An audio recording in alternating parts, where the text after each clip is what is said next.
இது பற்றி நம்முடைய கருத்துக்களை பகிர்ந்து கொள்வதற்காக மூத்த பத்திரிகையாளர் தராசு ஷியாம் அவர்கள் தொலைபேசி வாயிலாக இணைந்திருக்கிறார். ஷியாம் சார் வணக்கம்.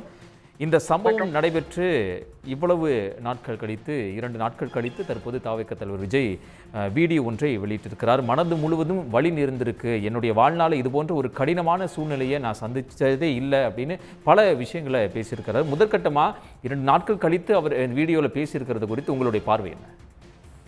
ரொம்ப காலதாமதம் ஒன்று. இரண்டாவது, உடனடியாகவே அவர் திருச்சியிலேயே இது குறித்து தெரிவித்திருக்க வேண்டும். இப்போது தெரிவிப்பதெல்லாமே ஒரு ஆஃப்டர் தாட் மாதிரி தான் நம்ம நினைக்க வேண்டும். அவர் யாருக்கு வேண்டுகோள் விடுக்கிறார்? காவல்துறைக்கா? காவல்துறை கைது செய்து நீதிபதி முன்னால் நிறுத்தியிருக்கிறார்கள். ஜுடிஷியல் ரிமாண்டுக்கு 24 மணி நேரம் தான் காவலே வைத்திருக்க முடியும். அதுக்கு நீதிமன்றம் கொண்டு சென்றே ஆக வேண்டும். நீதியரசர் பல கேள்விகளை கேட்டார். இது யாருடைய தவறு?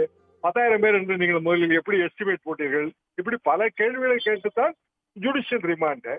ஜுடிஷியல் ரிமாண்ட் என்றால் அவர் பெயிலுக்கு அப்ளை செய்வார்கள் 2 அல்லது 3 தினங்கள் கழித்து. விடுமுறை காலம் என்பதால் திங்கட்கிழமை அநேகமாக இந்த பெயில் பெட்டிஷன் விசாரணைக்கு வரும். அதற்கு பிறகு நீதிமன்றம் எடுக்கிற முடிவு தான். ஆக இதிலே கல்பபிள் ஹோமிசைட், கவனக்குறைவால் ஏற்பட்ட மரணம், அந்த மரணத்திற்கு பொறுப்பானவர்கள் வர வேண்டும், முன் வர வேண்டும். இன்னும் சொல்லப்போனால் விஜய் அவர்கள் மீதே எஃப்ஐஆர் போட வேண்டும் என்பதுதான் என் கருத்து. ஆனால் அவர்கள் எஃப்ஐஆர் போட்டது உள்ளூர் ஆர்கனைசர்கள் மற்றும் நிர்மல்குமார், அவர் பொதுச் செயலாளர்கள் ஒருவர் என்பதால் புஷி ஆனந்த். இப்படி இருக்கும்போது அவர்கள் இருவருமே முன்ஜாமீன் கேட்டிருக்கிறார்கள். தொடர்கள் மீது கையை வைக்க வேண்டாம் என்று விஜய் விரும்பி இருந்தால் இவர்களுக்கு முன்ஜாமீன் அப்ளை செய்திருக்கலாமே. பொதுவாகவே முன்ஜாமீன் கேட்பது என்பது வழக்கம் தானே. அப்படி இருந்தால் இவர்களை ஏன் அந்த சட்ட நடவடிக்கையிலிருந்து விட்டார்கள்? தொடர்கள் மீது அக்கறை இல்லை என்றல்லவா அது பொருளாகிறது. இவர்களை பொறுத்தவரையில் இப்போதான் அரசியலுக்கு வந்திருப்பார்கள். கரூர் மாவட்ட அரசியல் என்பதெல்லாம் அவர்களுக்கு புதிய களம். இன்னும் சொல்லப்போனால் இவ்வளவு பெரிய ஒரு மீட்டிங் ஆர்கனைஸ் பண்ணக்கூடிய ஒரு கெப்பாசிட்டி கூட இருக்காது. கூட்டத்தை அங்கு கண்ட்ரோல் செய்ய முடியவில்லை. கீழமை அமைப்புகளே இல்லை. அது வெட்ட வெளிச்சமாக தெரிந்தது. கீழமை அமைப்புகள் என்றால் கண்டிப்பாக வார்டு அளவிலே, தெரு அளவிலே நமக்கு அமைப்பு இருக்க வேண்டும். அப்போதான் இந்த கூட்டத்தை நாம் ஆர்கனைஸ் செய்ய முடியும். முதலில் விஜய் அந்த அமைப்புகளை உருவாக்கி விட்டு பிறகு களத்திற்கு வந்தால் அது பொதுமக்களுக்கு நல்லது, அவருக்கு நல்லது.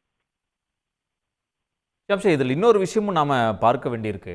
இப்போ நீங்கள் உட்பட பத்திரிகையாளர்கள், அரசியல் செயல்பாட்டாளர்கள், அரசியல் கட்சி தலைவர்கள், எதிர்கட்சி அரசியல் கட்சி தலைவர்கள் எல்லாருமே பேசக்கூடிய விஷயம், விஜய் அங்கிருந்து புறப்பட்டு வந்திருக்கக்கூடாது, அங்கே இருந்து இல்லை கட்சி நிர்வாகிகளை அனுப்பி அங்கே என்ன நடந்துச்சு அப்படிங்கிறத சம்பவ இடத்துக்கு அனுப்பியிருக்கணும் அப்படிங்கிறது தான். ஆனால் இவர் விஜய் பேசும்போது சொல்லியிருக்கிறாரு, மீண்டும் பிரச்சனை ஏற்படும் என்பதில் அதை கருதி தான் நான் கரூருக்கு போகலை அப்படிங்கிறத அவர் பதிவு பண்ணியிருக்கிறாரு. அப்படி ஏற்படாது. ஏற்பட்டாலும் அதை நாம் சமாளிக்கத்தானே வேண்டும். நான் பேச அரசியல் பிரச்சனை ஏற்படும் யாரும் ஒதுங்க மாட்டாங்களே. அன்றைக்கு உயரவே போயிருக்க வேண்டாம், மறுநாள் காலை போயிருக்கலாம், அல்லது அதற்கடுத்த நாள் போயிருக்கலாம். விஜய் அவர்கள் தாமதமாக வந்தது மட்டுமல்ல, ஆறுதல் கூறுவதுமே தாமதம். மக்களை ஆற்றுப்படுத்த வேண்டியதுதான் ஒரு அரசியல் தலைவரின் இலக்கணம். ஒரு துன்பம் நேர்ந்து விட்டது, துயரம் நேர்ந்து விட்டது, எதிர்பார்க்காத ஒன்றுதான். வருத்தம், எல்லோருக்கும் வருத்தம் இருக்கிறது. அப்படி இருக்கும்போது மக்களை ஆற்றுப்படுத்த வேண்டியது கடமை அல்லவா? அந்த கடமையை செய்ய அவர் தவறிவிட்டாரே. இன்றைய தேதி வரைக்கும் அவர் தவறிவிட்டார் என்றுதான் நான் பொருள் கொள்கிறேன். அவர் இப்ப ஒரு பண உதவியை மட்டும் அவர் ஒரு அறிவிப்பாக அதை வெளியிட்டு விட்டார். எப்போது தருவார் என்று கூட நமக்கு தெரியாது. அது போக கரூருக்கு செல்வதற்கு தனக்கு பாதுகாப்பு வேண்டும் என்றுதான் நீதிமன்றத்தில் செல்கிறார். அரசியல் தலைவருக்கு யார் பாதுகாப்பு? காவல்துறையா? நீதிமன்றமா? மக்கள் மீது நமக்கு நம்பிக்கை இருந்தால் நமது பாதுகாப்பு என்பது தானே உறுதிப்படும். எல்லா அரசியல் தலைவர்களுக்கும் இருக்க வேண்டிய ஒரு தன்னம்பிக்கை, அரசியல் தன்னம்பிக்கை. அது இல்லாம எப்படி ஒரு அரசியல் தலைவர் பொது தளத்தில் இயங்க முடியும்?